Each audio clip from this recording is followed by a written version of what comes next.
Hi hello ನಮಸ್ಕಾರ ಎಲ್ಲರಿಗೂ. ಈ ಬಿಸಿಲಿಗೆ ತಂಪಾಗಿ ಏನಾದರೂ ಬೇಕನ್ನಿಸ್ತಾ ಇರತ್ತೆ. ಇನ್ನೇನು ಮಕ್ಕಳಿಗೆ ರಜಾನೂ ಸ್ಟಾರ್ಟ್ ಆಗ್ತಾ ಇದೆ, ಏನಾದರೂ ಕೇಳ್ತಾನೇ ಇರ್ತಾರೆ. ಇವತ್ತು ಈ ತಂಪಾದ ರುಚಿಯಾದ ಕ್ರೀಮಿಯಾದ ಕುಲ್ಫಿ ಮಾಡೋಣ. ಬನ್ನಿ ಸ್ಟಾರ್ಟ್ ಮಾಡೋಣ. ಈ ಪಿಸ್ತಾ ಬಾದಾಮ್ ಕುಲ್ಫಿ ಮಾಡೋದಕ್ಕೆ 1 ಲೀಟ್ರಷ್ಟು ಹಾಲನ್ನ ಒಂದು ಪಾತ್ರೆಗೆ ಹಾಕೋತಾ ಇದ್ದೀನಿ. ಫ್ಯಾಟ್ ಮಿಲ್ಕ್ ತೊಗೊಂಡ್ರೆ ತುಂಬ ರುಚಿ ಇರುತ್ತೆ. ಬೇಡ ಅನ್ನೋರು ಟೋನ್ಡ್ ಮಿಲ್ಕ್ ಕೂಡ ಯೂಸ್ ಮಾಡಿಕೊಂಡು ಕುಲ್ಫಿ ಮಾಡ್ಕೋಬೋದು. ಈ ಹಾಲನ್ನ ಈ ಥರ ತಿರುಗಿಸ್ತಾ 25ರಿಂದ 30 ನಿಮಿಷ ಚೆನ್ನಾಗಿ ಬಾಯ್ಲ್ ಮಾಡ್ಕೋಬೇಕು. ನಾವು ಹಾಕ್ಕೊಂಡಿರೋ ಹಾಲು ಅರ್ಧ ಆಗೋವರೆಗೂ ಕುದಿಸ್ಕೋಬೇಕು. ಐ ಫ್ಲೇಮಲ್ಲಿ ಇಟ್ಕೊಂಡು ಈ ಥರ ತಿರುಗಿಸ್ತಾ ಇದ್ದರೆ ಉಕ್ಕೋದಿಲ್ಲ. ಈ ಬಾಯ್ಲಿಂಗ್ ಆಗೋಕ್ಕೆ ಸ್ಟಾರ್ಟ್ ಆದಾಗ ಮೀಡಿಯಮ್ ಫ್ಲೇಮ್ಗೆ ಅಥವಾ ಲೋ ಫ್ಲೇಮ್ಗೆ ಇಟ್ಬಿಟ್ಟು ಚೆನ್ನಾಗಿ ಕುದಿಸ್ಕೋಬೇಕಾಗುತ್ತೆ. ನೋಡಿ, ಕುದಿಯೋದಕ್ಕೆ ಸ್ಟಾರ್ಟ್ ಆಗಿದೆ. ಇವಾಗ ಕಂಟಿನ್ಯೂಸ್ ಆಗಿ ತಿರುಗಿಸ್ಬೇಕಂತ ಏನೂ ಇಲ್ಲ, ನಡುವೆ ನಡುವೆ ತಿರುಗಿಸ್ತಾ ಇರಬೇಕು. ಮೇಲ್ಗಡೆ ಲೇಯರ್ ಫಾರ್ಮ್ ಆಗದೆ ಇರೋ ಥರ ನೋಡ್ಕೋಬೇಕು. ಇವಾಗ ಸ್ವಲ್ಪ ಕೇಸರಿನ ಒಂದು ಬೌಲಿಗೆ ಹಾಕ್ಕೊಂಡು ಅದಕ್ಕೆ ಬಿಸಿ ಹಾಲನ್ನ ಹಾಕಿ ನೆನೆಸಿಡ್ತಾ ಇದ್ದೀನಿ. ಒಂದು 10 ನಿಮಿಷ ಬಿಟ್ಟರೆ ಒಳ್ಳೆ ಕಲರ್ ಬರುತ್ತೆ ಇದು.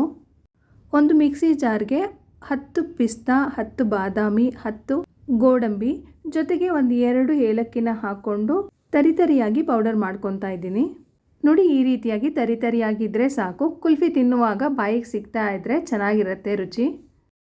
ಹಾಲನ್ನ ಕುದಿಯೋದಕ್ಕಿಟ್ಟು ಆಲ್ಮೋಸ್ಟ್ 30 ನಿಮಿಷ ಆಯಿತು. ನೋಡಿ, ಕ್ವಾಂಟಿಟಿನೂ ತುಂಬ ಕಡಿಮೆ ಆಗಿದೆ. ಇವಾಗ ಇದಕ್ಕೆ 1/4 ಕಪ್ಪಷ್ಟು ಕಂಡೆನ್ಸ್ಡ್ ಮಿಲ್ಕ್ನ ಸೇರಿಸ್ತಾ ಇದ್ದೀನಿ. ಇದನ್ನು ಚೆನ್ನಾಗಿ ಮಿಕ್ಸ್ ಮಾಡ್ಕೋಬೇಕು. ಮಿಕ್ಸ್ ಮಾಡಿಕೊಂಡು ಒಂದು 10 ನಿಮಿಷ ಚೆನ್ನಾಗಿ ಬಾಯ್ಲ್ ಮಾಡ್ಕೋಬೇಕು. ಕಂಡೆನ್ಸ್ಡ್ ಮಿಲ್ಕ್ ಹಾಕೋದ್ರಿಂದ ಹಾಲು ತಿಕ್ಕಾಗುತ್ತೆ ಮತ್ತು ಕುಲ್ಫಿ ಟೇಸ್ಟ್ ಕೂಡ ತುಂಬ ಚೆನ್ನಾಗಾಗುತ್ತೆ. ಇದನ್ನು ಹೀಗೆ ಒಂದು 10 ನಿಮಿಷ ಕುದಿಸ್ಕೋಬೇಕು. ನಂತರ ನಾನಿಲ್ಲಿ 3 ಟೇಬಲ್ ಸ್ಪೂನಷ್ಟು ಶುಗರ್ನ ಸೇರಿಸ್ಕೋತಾ ಇದ್ದೀನಿ. ಜೊತೆಗೆ ಆವಾಗಲೇ ನೆನೆಸಿಟ್ಟಂಥ ಕೇಸರಿ ಹಾಲನ್ನ ಕೂಡ ಸೇರಿಸ್ಕೊಂಡು ಮಿಕ್ಸ್ ಮಾಡ್ಕೋತಾ ಇದ್ದೀನಿ. ಸಕ್ಕರೆ ಪ್ರಮಾಣ ಜಾಸ್ತಿ ಕಡಿಮೆ ಮಾಡ್ಕೋಬೋದು. 3 ಟೇಬಲ್ ಸ್ಪೂನ್ ಯೂಸ್ ಮಾಡಿದ್ರೆ ನಾರ್ಮಲ್ ಸ್ವೀಟ್ ಇರುತ್ತೆ. ಸ್ವೀಟ್ ಜಾಸ್ತಿ ಇಷ್ಟಪಡೋರು ಸ್ವಲ್ಪ ಜಾಸ್ತಿ ಅಥವಾ ಬೇಡ ಅಂದರೆ ಸ್ವಲ್ಪ ಕಡಿಮೆ ಹಾಕ್ಕೋಬೋದು. ಇವಾಗ ಆವಾಗಲೇ ರುಬ್ಕೊಂಡಿದ್ದಂಥ ಪೌಡರ್ನ ಸೇರಿಸ್ಕೊಂಡು ಗಂಟಾಗದೆ ಇರೋ ಥರ ಚೆನ್ನಾಗಿ ಮಿಕ್ಸ್ ಮಾಡ್ಕೋಬೇಕು. ಚೆನ್ನಾಗಿ ಮಿಕ್ಸ್ ಮಾಡಿಕೊಂಡು ಒಂದು 2 ನಿಮಿಷ ಕುದಿಸ್ಕೊಂಡು ಸ್ಟವ್ನ ಆಫ್ ಮಾಡಿ ತಣ್ಣಗಾಗೋದಕ್ಕೆ ಬಿಡಬೇಕು. ನೋಡಿ, ತಣ್ಣಗಾಗಿದೆ. ಮೊದಲಿಗಿಂತ ಸ್ವಲ್ಪ ತಿಕ್ಕಾಗೋ ಆಗಿದೆ. ಇವಾಗ ಇದನ್ನು ಕುಲ್ಫಿ ಮೌಲ್ಡ್ಗೆ ಹಾಕ್ಕೊಳ್ಳೋಣ. ಕುಲ್ಫಿ ಮೌಲ್ಡ್ ಇಲ್ಲ ಅಂದರೆ ಕಾಫಿ ಕಪ್ಗೆನ ಹಾಕ್ಕೋಬೋದು ಅಥವಾ ಸೆರಾಮಿಕ್ದು ಯಾವುದೇ ಬೌಲ್ನ ಯೂಸ್ ಮಾಡ್ಕೋಬೋದು. ಚಿಕ್ಕ ಪೇಪರ್ ಕಪ್ಪಲ್ಲೂ ಕೂಡ ಮಾಡ್ಕೋಬೋದು. ಪೇಪರ್ ಕಪ್ನ ಮೇಲ್ಗಡೆ ಬಟರ್ ಪೇಪರ್ ಅಥವಾ ಅಲ್ಯೂಮಿನಿಯಂ ಫಾಯಿಲಿಂದ ಗಾಳಿ ಹೋಗದೆ ಇರೋ ಥರ ಕವರ್ ಮಾಡಿಟ್ಕೊಂಡ್ರೆ ಅದರಲ್ಲೂ ಕೂಡ ಚೆನ್ನಾಗಿ ಬರುತ್ತೆ.